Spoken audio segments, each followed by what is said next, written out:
Okay, now we're coming up to our top of descent, and I want to do a performance data for landing VREF speeds.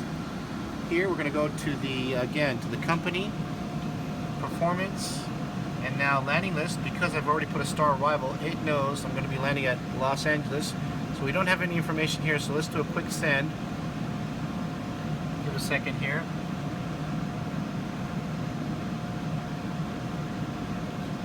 And now we have a new message that tells you all the runways available and the feeds available to that airport. Now that we know that, we'll go back to performance, and now we'll request a landing condition.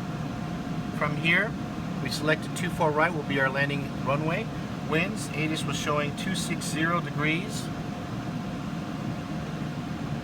at 10 knots, gusting to 12.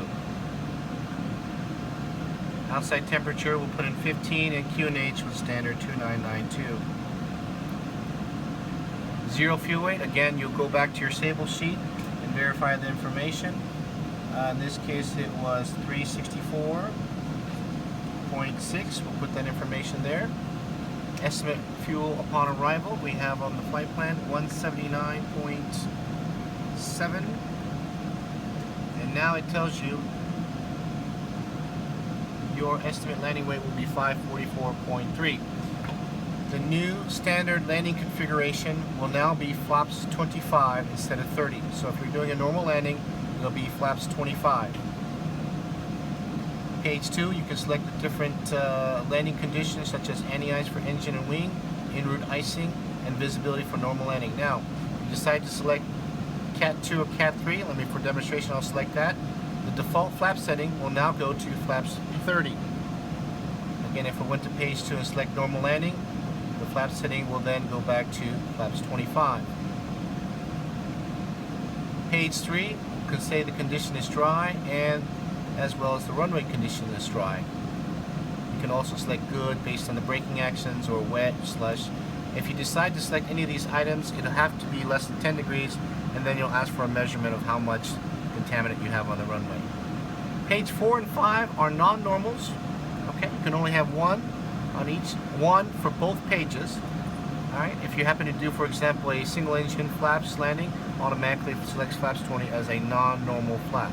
So for demonstration, I'll select this, and back on page 1, notice it's still flaps 25, but it has a non-normal engine shutdown. Flaps 20 would be your new override. Alright, so I'm going to go ahead and remove that now.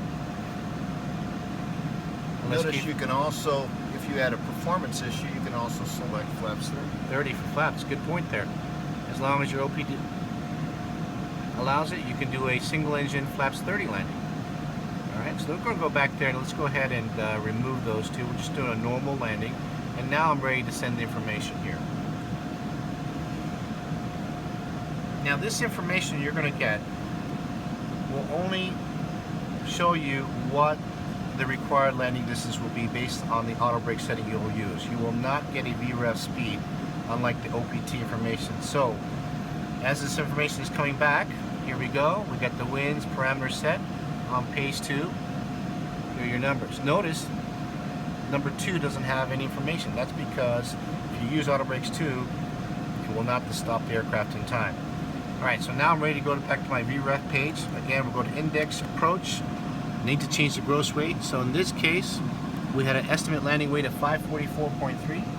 Alright, so I'm going to put 544.3 here. And now I'm going to use flaps 25, select V156, and there it is. And in this case, we probably use auto brakes 3 or 4 or max manual. And that's pretty much it.